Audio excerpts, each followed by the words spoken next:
everyone, Dr. Samantha Cottrera here for the Imagining a New We video blog, a video series designed to help history teachers and other history educators teach history in ways that are more meaningful, transformative, and inclusive for their students.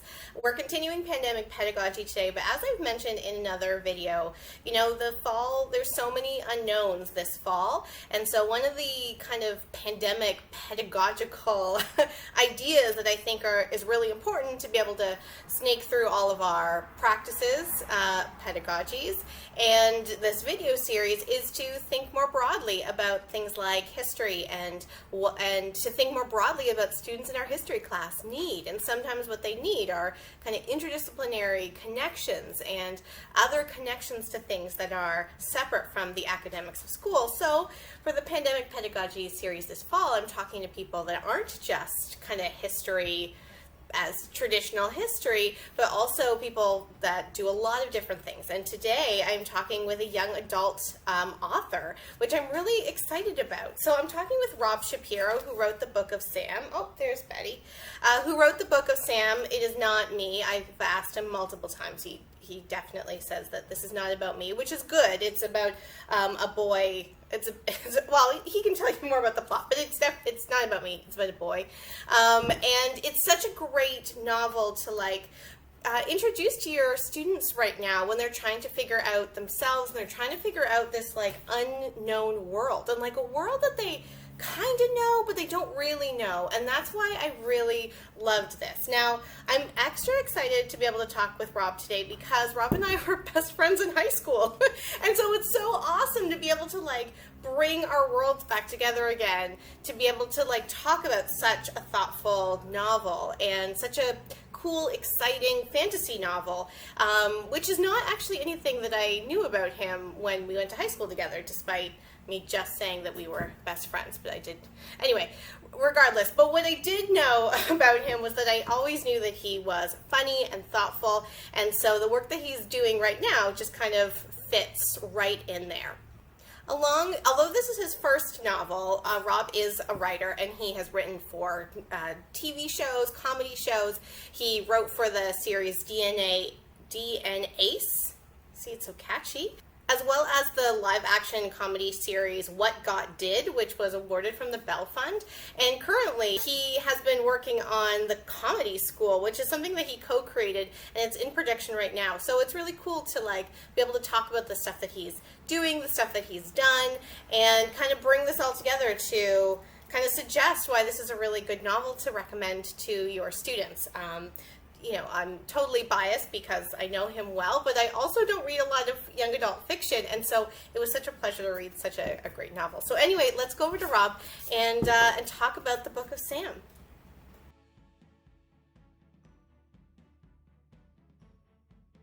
Rob, it is so wonderful to talk with you today. I was saying in my little introduction that we have known each other since high school, and so it's an extra special treat to be able to talk about your book. So before we get started, do you want to introduce yourself? Before then I just kind of talk about high school a little bit and show you embarrassing pictures. Sure. I'm Rob Shapiro. I'm a writer from Toronto, Ontario. I'm the author of the Book of Sam, which is a YA fantasy adventure, which was just recently released by Dundurn Press. I've also written a bit for TV, most recently for DNAce, which for Chorus and Nelvana. And I've had a couple other shows in development. The DNAce title is so smart. Yeah. Thank you. I didn't come up with the show. I just wrote on it. I know, but when I was saying in the introduction, I was like, oh, so smart. I see what they did there. Yeah. The main character's name is Ace. Yeah. So smart. Yeah. Just like the main character in your book is Sam. And so obviously that's how we do it. Me. Exactly. Yeah. So I said in my introduction, I was saying to people that, you know, we were best friends in grade 9 and grade 10, and I have evidence to prove it in case people don't believe that. This is my favorite picture of the two of us. Yeah, which is me as a Spice Girl and you being I don't understand what the enthusiasm is about. I mean, I know you were a Spice Girl fan, but my own enthusiasm about life. Yeah, I also think it's a few years before I'd fill out that outfit, you know. Oh, no, you don't think this was just your cool guy outfit? that was, I don't know if the khakis are my cool guy outfit. I kind of like it though, but Yeah. it's of the time. Let's put it that way. It is of the time. Yeah. The 90s. So wonderful. Yeah. So I was quite also the saying decade. in my introduction, even though we were really good friends, I knew that you liked writing. I actually didn't know that you were interested in fantasy and like adventure stories. So maybe Yeah. it's like a first way into talking about the Book of Sam, which I loved. And of course, you know that because I have tweeted about it and Yeah, thank you. yeah, you're welcome. Maybe you could talk about the Yeah. plot and about why fantasy adventure. Yeah, so I think the book itself is about a 16-year-old teenager named Sam Sullinger who's kind of bullied at school and he doesn't really fit in at home. He's got, 3 siblings who are all overachievers. His father's very demanding, and he spends all his time at his uncle's hobby shop, and he has one friend in the entire world named Harper. And then when he realizes that she's going to leave, she's going to go on a Paris exchange, he's going to be left all alone. So the story kind of unfolds as Sam is getting ready to kind of confess his love and finally take that big leap. He opens a portal to hell, she gets taken, and then he decides to go after his only friend. So that's what the book's about. I mean, for me, I've always loved fantasy adventure. I grew up with it. If you think like the 80s and 90s was like kind of like the golden age of it. I mean, I know a lot of people disagree with that, but you are talking like Spielberg and Lucas and all these like big ideas and big movies and big stories, and even stuff that, some of the stuff might even been from the 70s, but we saw certain stories be adapted into film, and that's what I was watching at the time, whether it was Neverending Story or Labyrinth or something like E.T. even. It was always about this idea of the world is either not what it seems or there's a bigger, better world where like adventure can be had, and it was just always something I loved. And I think it was probably, I started writing the book in 2015, and leading up to that, I'd read so much YA, as I always do, and I just found that it had kind of stopped being about these like grand adventures and was more about these like brooding teenagers who are, kind of being oppressed by a government. And, I don't want to specifically say they're all like the Hunger Games, which I actually really enjoyed, but like, what you're like yeah, towards, yeah. yeah, like they were just all, when something like the Hunger Games is so big, just like a Harry Potter, it opens the floodgates for like similar stories. I mean, film, TV, publishing, they're all copycat industries, just like anything. But not academia and teaching. We are all always unique and full of wonderful ideas. Yeah, everything you guys do is original. No carbon copy. Everything. Yeah. But yeah, just thinking like you probably have, like most teachers and professors probably have taught the exact same thing every year for so long. Well, I know like history teachers, when I've spoken to history teachers, especially like, first or second year history teachers that go to a new school, and the veteran teachers will be like, here's the binder, here's your course. And they're like, oh, can't we do anything new? And like the culture of the school is like, nope, this is, yeah. Yeah, and you wonder why people are so uninformed or get so surprised when something happens in society. It's because like no one has ever learned about it. So, it's actually not that surprising when something happens. But fantasy, so you want to do something different? So I just felt drawn to it. I think also just like growing up, it was just very special to me. And I think I felt after reading, it wasn't one specific book, it was just like a series of books, YA novels, that they were just very similar, that I just felt like something was lost, like there was a gap there. And as cheesy as it sounds, I kind of set out just to write the book that I would have wanted to have read when I was 13 or 10 or whatever. And that's kind of how it came to be. At the same time, I was reading this other novel, like it was just an adult fiction novel, like a horror novel that like represented hell. And it was just like the most boring version of hell. And I just started to realize like hell's really weird because, it's the kind of like a fantasy world that like humans have created for themselves to deal with, their own mortality, or to keep people pious or whatever it might be. And it was just like it was always represented the same way. Like maybe it's only been represented the same way since the 12th century, but it's a long time. So I kind of just those ideas just kind of married in my head, and I started writing it. So it's interesting that you said I wrote the book that I would have wanted to read when I was this age, because the Maya Angelou quote, "Write the book you want to read," is one that I've had over my screen for the last 5 years too, because I started working on my book in 2015 as well.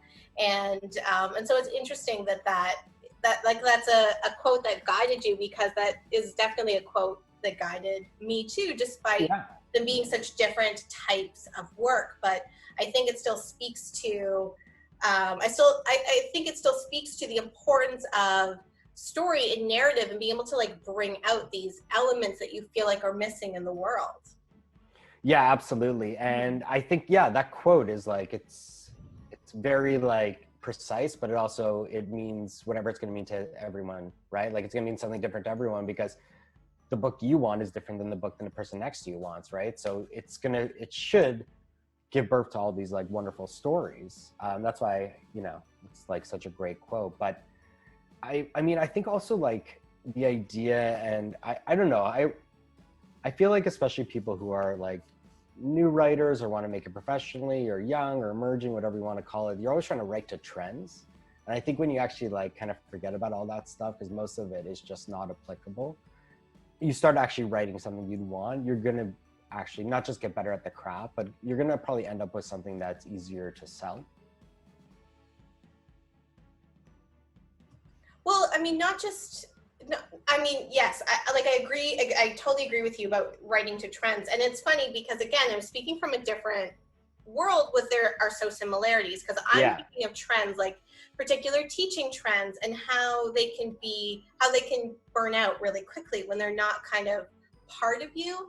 And this notion of selling is like obviously different for teachers. But one of the things I hear from that is that like it becomes more authentic. Like people would want to buy a book that is more authentic, just like I think when you're not teaching towards particular trends, then you allow yourself to have a narrative, that your own teaching narrative, for example, that is more authentic to you. And so that's kind of cool to, again, have that parallel. Yeah, and I think like I think that's a really great point. And I also think that like when you start writing what it is you want to read or watch or whatever it might be, like ultimately what you're doing is you're taking the things you love, and instead of just like dropping them in as references into your things, and you're creating something that's kind of surface and self-referential, you're actually taking the ideas of something and baking them into like your ideas. So you're retelling them with your voice, as opposed to just creating like facsimiles of like all the same things over and over again. And like when I speak to trends, I mean, like obviously in YA, there's been like some huge ones over the last 20, 30 years. So it's easy to see where the trends are. I mean, just, give a kid a prophecy, send them off to a school, kind of idea. But I think even if you look at like, I mean, TV's a little different now, I would say, because there's a million streaming services. They're producing everything. I mean, there's obviously trends, but like, I mean, in movies, every time a low budget horror movie is successful, every Blair Witch gives you 1,000 Blair Witches with handheld cameras and found footage or whatever, right? And I know it's a bit like of a dated, like, reference. And we are dating ourselves with those references. I know. But that was a great movie. And I mentioned it to... Yeah. I mentioned it, so this course that I'm teaching, the student was doing a research project on horror movies, and I was like, have you seen Blair Witch? Because like she's 20 or whatever, and she's like, oh yeah, I really like the classics. And I was like, horrible. No. Yeah, classics is like Errol Flynn. It's not, it's not that. And it's funny too, because like you think it's like that was the first real movie to use the internet to market itself, right? Because it was so cheap, and they started a website 2 years before the movie launched. So, but now it's like, oh, it's not like, every movie has a Facebook page, a microsite, whatever it is. So yeah, Blair Witch was a trend. It is also a classic. People are going to study it, despite it being like a formative moment of our high school years.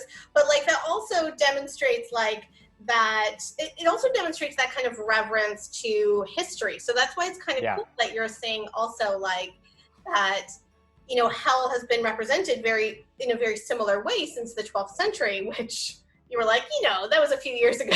It was a lot of years ago, right? So it's kind of interesting to be able to, and that's, I mean, that's really why I thought it would be great for us to talk, because for me, that's one of the things that I really liked about your novel in this kind of meta history brain way, about how it interrupts narratives that we're familiar with. Right. Although I don't know if you said in your introduction to the novel about why we're talking about hell. Could you maybe talk about the hell part?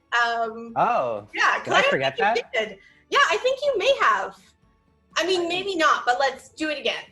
Yeah, so I mean, Sam opens the portal to a fantastical version of hell. So the idea was to take like a lot of the different parts of fantasy world building and apply them to hell. So that's, everything from demons and certain like locations of hell that we are very used to, whether it's Styx or, certain parts of like demon mythology.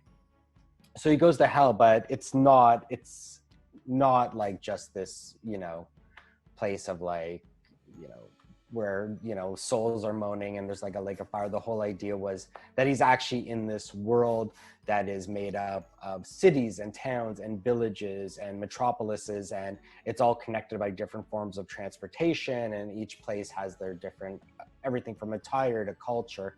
So that was the whole idea, is to kind of take hell and represent it in this different way, and like, I guess in a fresher way from everything I had seen, and to update it.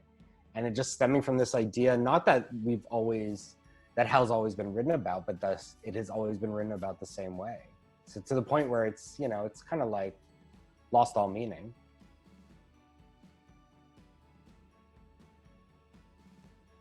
Or if hell is just like a Dilbert cartoon, which is something you're also not referencing. Yeah. Dilbert. You can talk about like High and Lois next. Yeah. The photocopier. But yeah. But I loved about this is that because of the ways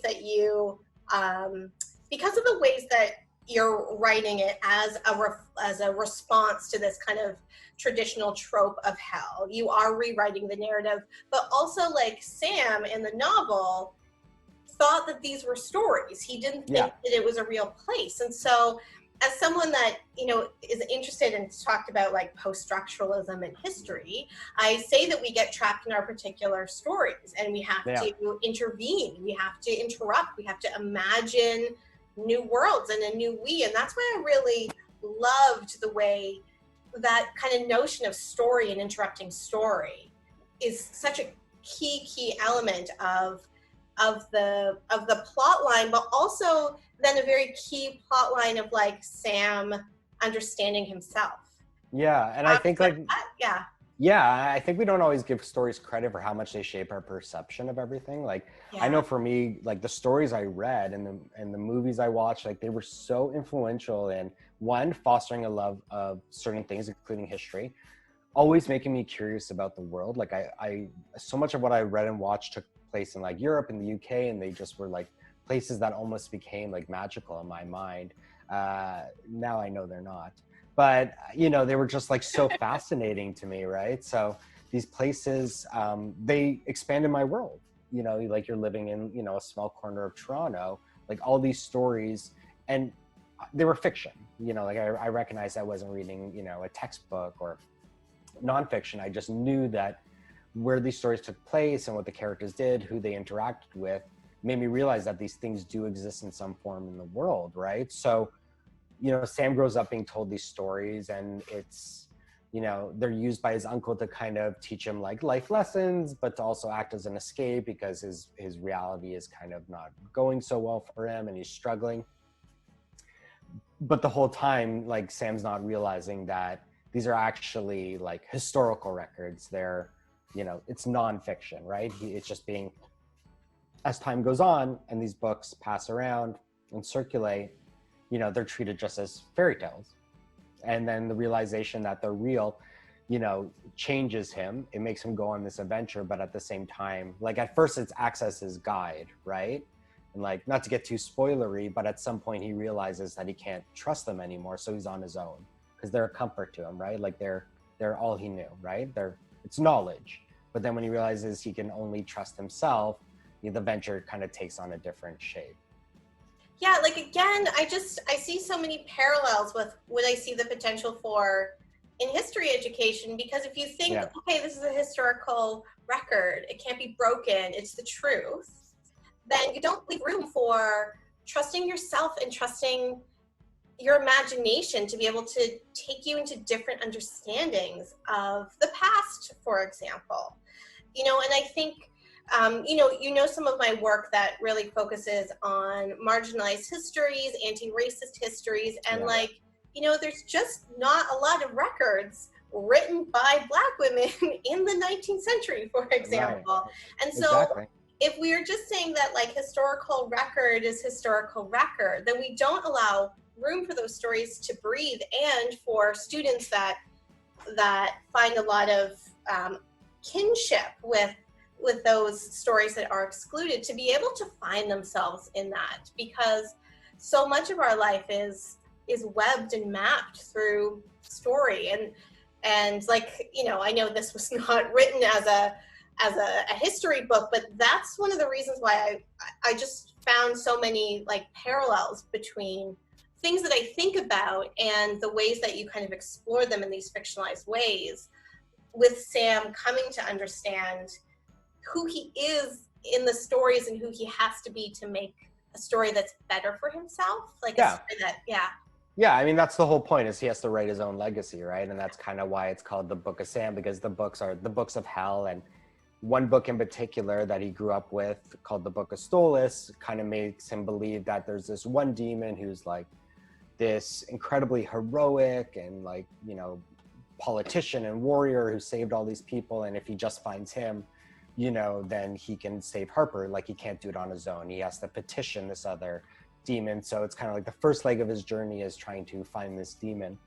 And I think that is really, it's timely, right? Because we're having these conversations about like, how do we change history? How do we change how we learn about it? How do we, you see all like so many young people today, like taking to the streets, boycotting stuff. They're so vocal.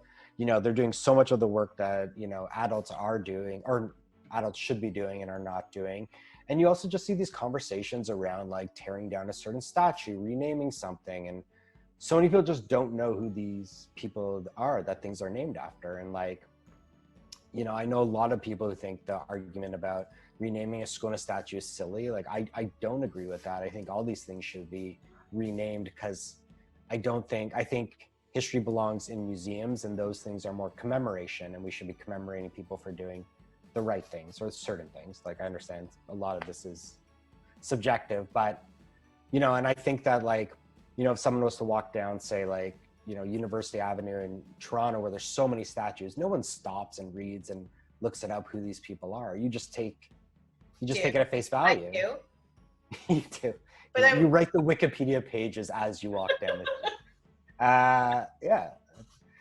street. But we don't know what they are, and like and no one wants to hear that this person, prevented slavery from being abolished, and this person did this thing, and and there's so much there that like I always feel like people just don't want to face the reality of history. And I think how it parallels the story is Sam has no choice to, because if he's going to survive this adventure, he has to recognize that these books were written by the victors, or they were fabricated, or it's just people telling a story, to use history as like a manipulation tool. And he has to break away from what he knows and, become someone else and understand something differently in order to, continue on. So I'm glad that you brought up Stolas, because that's who I want to talk about next in like kind of a big metaphor way. Because one of the quotes that I love, when you had said like hell is an intersection of 100,000 worlds, and do you want me to list them? Yes, please do so. There'll be a test Number for one, everyone listening after. There's Hellville, then there's Helltown. No. Is Hellville similar to Whoville? It's just like the French one. No, but it's similar to Cleveland. First place that popped in my head. I'm sure it's a lovely place. I'm sure it's a lovely place. No offense to all the people watching in Cleveland. Yeah. Nobody. Maybe that's the problem. maybe that's the problem. Yeah. So like, you know, I don't know what's happening on your side of Toronto, but since March, it's been kind of a hellish world here on this side of Toronto. And the anxiety of this moment has really compounded. And one of the things that we talked so much about in the early pandemic pedagogy videos is like the layers of stress and the layers of structures that are breaking or that are demonstrating that they were never really whole to begin with. And so like, if we were to take that quote, which I love, maybe we could say that this moment is an intersection of 100 worlds, none of which worked. That feels very hellish. And with the American election coming up, like, it just does not feel like a comfortable, safe place, a place that, you know, especially for teachers to be able to lead students in a positive future together. Do you just want to talk about hell as the state of today's world? Like, can you comment about like why this novel right now would be really great for somebody, you know, a 15-year-old or a 13-year-old to pick up when they're trying to navigate like adults' anxieties, but also the fact that the future is so much more unknown than maybe ever before. Yeah, I mean, there's just so many factors and variables. I do not envy young people. I think they are in like a really tough position, not solely with what's happening in the world right now, but I think a lot is being asked of them, and the world is changing at a rate that it just never has. You know, and it's everything, right? From technology to politics to, you know, your daily conveniences, right? Like things are just shifting. And I mean, what they're experiencing heading back into school is, you know, I can imagine it being really tough. I think what's interesting now, and I think when you're kind of building a fantasy world, which, you know, it can be really hard to do. Like you're starting with nothing, and you know, for me, it was like just building it in my head, like part by part, and trying to make each part unique. And like, it does feel now more than ever that the world is just like so small. Like it's 100,000 world, millions, like whether cities and towns and cultures and, you know, different ways of living, but it feels so small and so connected, from like the way news travels to something that happens in Beirut. Like it feels very immediate. And I think like that is a new sensation. And I think the response is like, you know, when something happens, with Jacob Blake, for instance, what happened a few days ago, and then things like they mobilize so quickly, from protests to what happened in the NBA and the WNBA, like, and them leading, you know, the sports strike. Like it happened so instantaneously because the world in many ways is so small, right? And it's not just all these different worlds like kind of existing and, you know, making, you know, filling out a map to the edges. Like what it is now is like, it is all these worlds intersecting. And you have people like relief funds for something like, you know, a natural disaster in the 90s. The way you would respond to it is so much different than what you would do today. I'm not even just talking like, you know, sending good thoughts on social media. Like the resources and everything are so different, right? Like everything just feels like globalized in a sense, right? So it does feel like the world is just intersecting at like millions of different points. And, you know, when, like you didn't say this directly, but kind of indirectly, that it's happening so fast that it's hard for us to think about and process. And I think that, I mean, it's hard for me, and, you know, I'm an adult, that I don't have like little children running around me that I have to process for them. And so do you have any advice as a writer about how to be able to allow yourself to kind of take a step back, to allow for kind of imagining, allow for writing, allow for allowing you to help build the worlds that help you process the world outside, to like build those inner worlds inside? Yeah, I think writing is actually really good for that. Like even if you don't want to be a writer, I mean, it's a great hobby in terms of processing a feeling, processing something you don't understand, trying to make sense of something. I think let's like just look specifically at like fantasy writing, for instance. Like, rarely does fantasy come out of thin air, right? Like, if Right. even if it's birthed in someone's imagination, I mean, not to get like too deep into it, but I mean, you can look at Lord of the Rings and see the connection to industrialization, a world war, right? Like, it's all there. So I think it is a great way to, kind of look at something from a different angle because you're putting it through a lens of fantasy. You're taking something thematically that's happening in the world, whether it's political or, the pandemic. And then you're kind of creating characters that act as proxies to you. So characters that you can kind of live through the experience, through their eyes, through their actions. So it does in some way give you that confidence to like, continue to deal with it, even though it does feel very stressful. But it's also like, I don't know, there's something gratifying about it. Like, fiction is so karmic, right? In the sense that like, you can write the ending any way you want it to be. And, I think writers, and I know like you write different stuff in academia, but like, you probably don't get to play with the ending as much, but as writers, we always want to stick the landing, right? Because that's what everyone remembers, but also like you feel some kind of, it's your way of hoping you stick the landing in reality, right? So like, you want your characters, you want Peter Parker, Spider-Man to survive, adolescence and continue to be adult Spider-Man because you want to survive adolescence, and you want Katniss to survive the Hunger Games because you want to see yourself get out of poverty and give your community more, right? So like, we see ourselves through these characters, and fantasy worlds, when done right, are so great at capturing that, and in this weird way giving you the confidence to like deal with what you are dealing with or what you're going to deal with. I called it, like, recently I wrote something for Dundern, who published the book, and just about how like fantasy writing is sleight of hand in a sense, right? Because you pull people into this fantasy world, but really you're just trying to help them, yourself, but really like ideally a reader to, to feel confident about going, into their own world and dealing with their own reality and overcoming it. Yeah, like I certainly,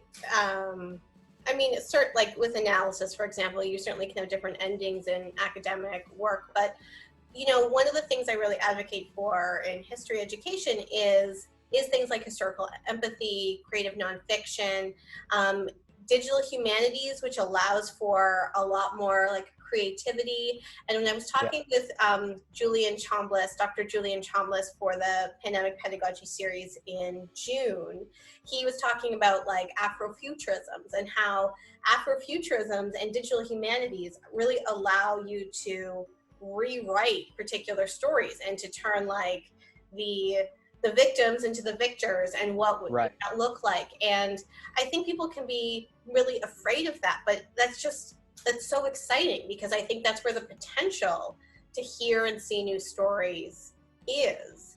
And I think that's needed more than ever, that we need to provide that space to be able to imagine, my book is imagining a new we, but like to be able to imagine different histories that include the future that we want. It isn't fantasy writing, because it can still be grounded in historical material, but to be able to draw from other genres like fantasy, like adventure, I think is really powerful. So I think that's really cool, actually.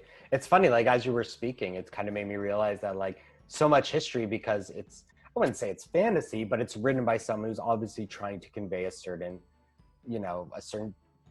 point of history, trying to, lay the foundation for what future people will think when they read back and they look back on something. And in a sense, like, it's not a historical record as we believe them to be.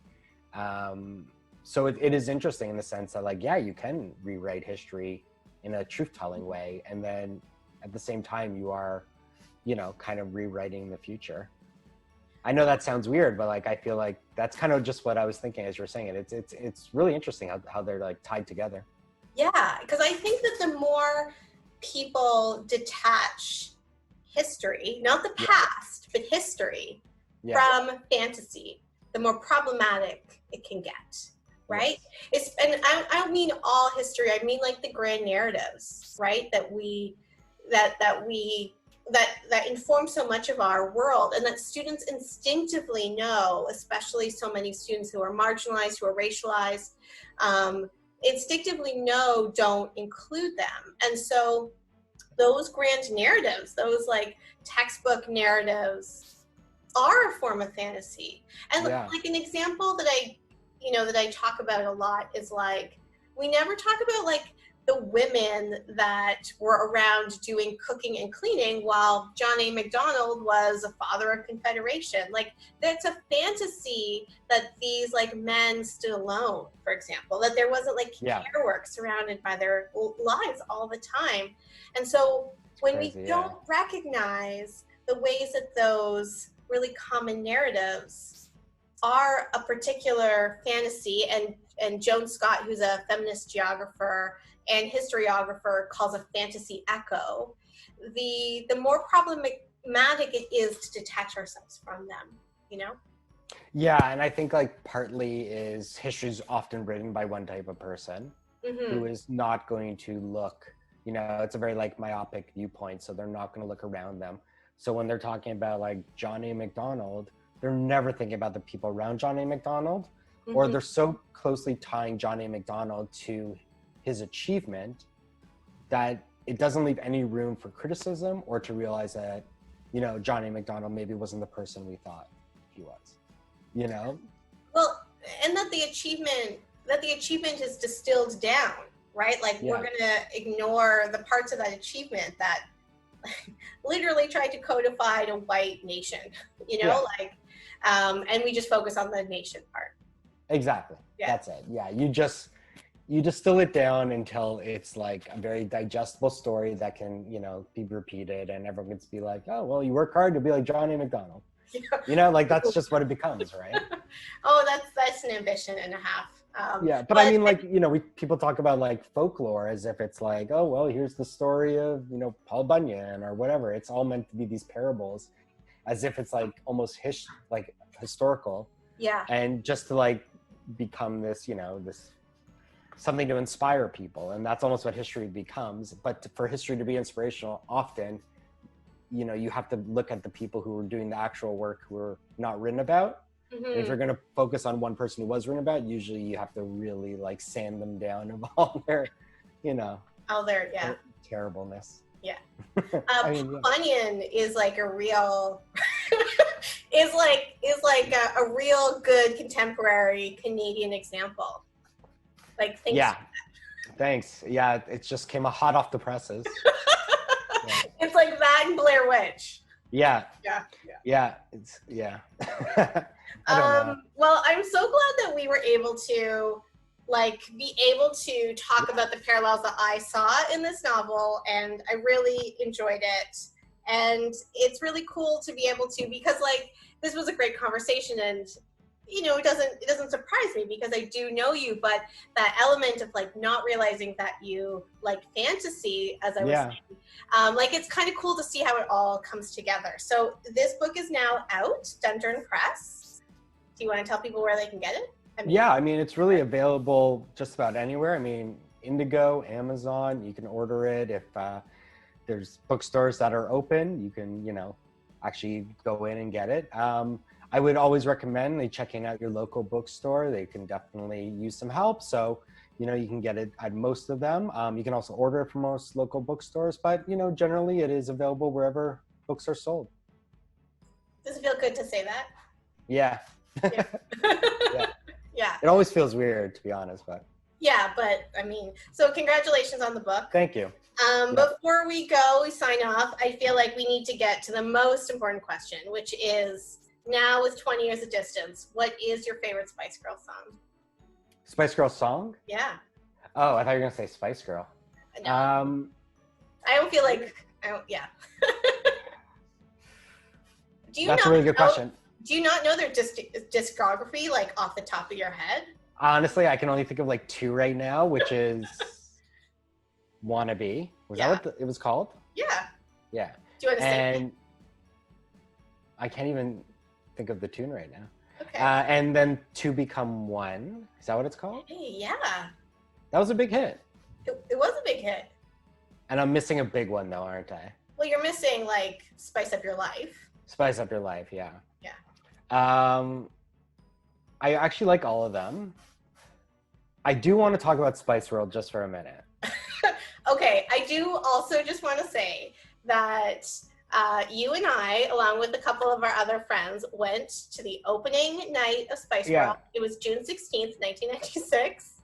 It's okay. I'm totally a sane person. And I remember someone was like, I do not want to sit beside her for this. And you were like, oh, great. So I'm just going to have her squealing the whole movie. Yeah. And I do remember it. Okay, here's the thing. I listen to like a lot of like bad movie podcasts, and they always talk about like a lot of the same movies that are kind of like, you know, tossed about as like just like bad movies, you know, critically, financially, whatever. They never talk about Spice World. Like every week when I get a notification saying, you know, there's a new episode of this, I could be wrong. Maybe I haven't gone into their back catalog, but I'm always like, why is they never do Spice World? Like I always hope I want a Spice World episode. It's so good. So then I started thinking, like, maybe it's not as bad as people thought. I mean, it had Richard E. Grant, who's a really good actor. It had the Spice Girls. They're people. And so I always wonder, as every week passes that like episodes of this, from these shows don't delve into Spice World, I start to think like, maybe people were just wrong about it. Maybe I was wrong about it. I actually kind of enjoyed it, to be honest, but you know. Yeah, I couldn't tell you if it's good. I do remember you not hating it. Yeah. But I mean, it's actually, well, at least it was in the Guinness Book of World Records for like the most cameos, which is interesting because like Elton John did a cameo. Bob Hoskins was in the movie. Like, you know what I remember? I like how Elton John and Bob Hoskins. You know what I do remember from the experience of going to see that with you? There's a scene where they're like all working in a restaurant and it's kind of like, let's form a band. It's kind of when they decide. Yeah. And you leaned over to me and you said, they all actually answered an ad. I was like, thanks. Like, I'm actually enjoying, you know, trying to get into this. You have to like wreck it for me. That was like, what did you want, a montage where they all individually call like from a payphone in London? Like, hi, I called about your ad in the paper. My name's Ginger. Like, what do you? As big of a fan that I was like, we need to interrupt this particular name. So the actor, there was the actor that was like the coffee shop owner, and I've seen him in a couple other things, and I was like, no, dude, you were just the Spice Girls Cafe owner. Yeah, I bet you no one stops him on the street to say that. I would. You would, but especially it sounds like they're a bit of a character actor. That's probably not what people pull out. No. Well, we could probably just like do a whole thing of us watching a movie and talking about it, and we could do that podcast. But rather than like bad movies, it'd be like underrated great movies of 1996. I totally agree. I was planning, if you weren't going to mention the Spice Girls, I was planning on just bringing up Spice World just to like, because this thought has been in my head now for a few months. Yeah. It's I mean, it like knew what it was doing. It was always gonna like poke fun at itself. It did not take itself seriously, and the people that have called it a bad movie, which has apparently been you for the last 20 years, like didn't see that they were like, no, you know, this is just what it is. That's like, what's wrong with that? You pay $10, $8.50 maybe in 96, and you just get like 2 hours of enjoyment. Yeah, it was good. I know, I agree. I feel like I need to like provide some context about why we're talking about Spice Girls so much. So when we were in high school, it was just like a couple girls, which I was one, but it was like mainly a group of boys. And so I think I just like really liked the fact that there were these like other girls in my orbit. Totally, yeah. So so that's why Robbie and I have such a foundational element of our friendship is a girl group from the 90s. Yeah, and I actually have always felt, and there's some like, you know, they fall a bit into like stereotypes, and you know, Baby Spice was always a bit weird. They wear Union Jack dresses, and anyway, but you know, they actually weren't bad role models. Like there's actually some interesting stuff there that they did. And I don't know, actually, like I think they have like a cool place in like pop culture. I remember it was like a grade 12, I don't know, social science class, and we had to talk about like the most defining moment of the 20th century. Oh no. Someone was like the You Berlin didn't. Wall, and I was like, the Spice Girls, and I'm going to tell you why. But I think that they really brought in a different like wave of feminist discussion. I think they really changed pop culture. Like, I was like Spice Girls, which was this like high level pop, which then like came Britney Spears and the other boy bands, and it really changed music. And I think that it really like shifted. I think they were a group that really helped shift the culture in the late 90s. So, I mean, sure, the Berlin Wall, but also Spice Girls. I agree. When Baby Spice said, Gorbachev, you tear down that wall. I don't know, it was Gorbachev. Who was in power is just the first guy that popped in my head. But I actually do agree with you. I think that like people don't always give them credit for what they stood for. And like, I don't know what was borrowed, what was genuine, what was fed to them, whatever. But like, they did their thing. And like, there was definitely people who like needed that, who gravitated towards them. They definitely filled a void that was left like in pop culture and music, because it was just, at the time, there was nothing like them, right? No, there wasn't. I think it's cool. I don't know. Listen, I still think about them. How many bands from like the last 20 years do I think about? Maybe 4. Spice Girls, Matchbox 20. No, I'm kidding. But, although, oh my God, people are either going to love this or they have definitely stopped watching. Yeah. But I remember you and I went and we hung out at the chapters in Thornhill, and we looked at this book. I don't know if you remember this day. We looked at a book of like weird Japanese inventions.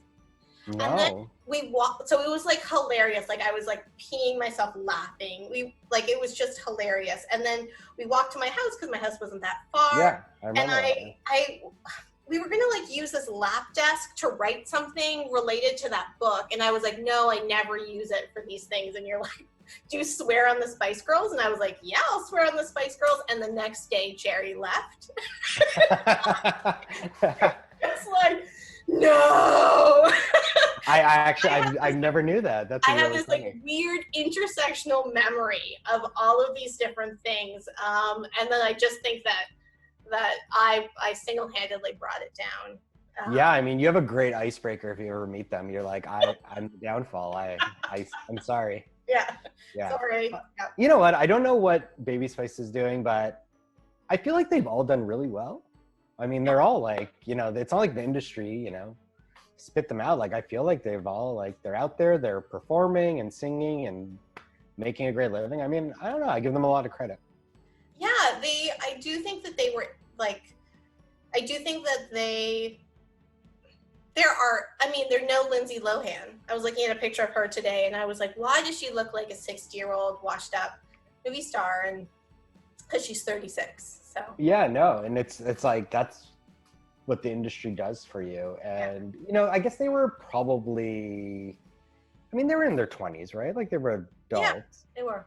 So it's a little different, but I think that it's really hard to have like any type of sustained success.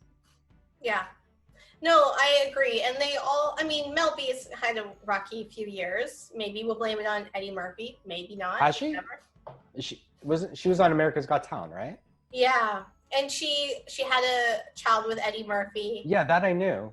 But then in her next relationship, it was abusive, and so I don't know. She's had a few problems, but like not, again, not.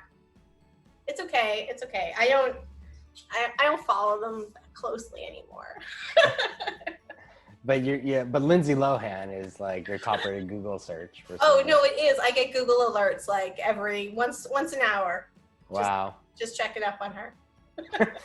Someone's got it. Yeah. Rob, this was super fun. Yeah, it's a lot of fun. And yes, we'll just do a Spice Girl little episode of the show. I think that's more than appropriate, especially during a pandemic and like social movements and the decline of democracy in the United States. Spice World, I think, seems like the best fit. Yeah. Thank you so much for talking about Book of Sam. Thank you for writing such a great novel, and thanks for agreeing to participate in this little series despite not like realizing how many intersections we would have been able to make with history teaching. So thank you again. This is wonderful. Yeah, this was a lot of fun. Thanks so much. All right. See ya. Bye. See ya.